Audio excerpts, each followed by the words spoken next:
Start. নমস্কার।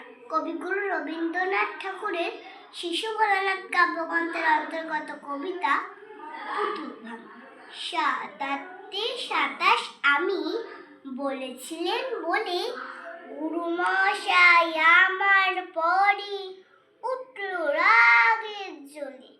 মা গো, তুমি 5 পয়সায় এবার রথের দিনে সেই যে রঙের পুতুলখানি আপনি দিলে কিনে।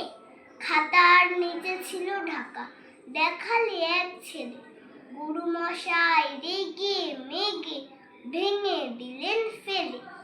বললেন, তোর দিন রাত্রির কেবল যত খেলা, একটুও তোর মন বসে না পড়াশোনার বেলা। মা গো, আমি জানাই কাকে, ওর কি গুরু আছে?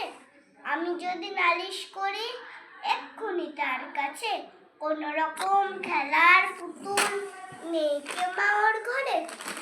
সত্যি কি ওর একটু মন নেই পুতুলের বলে?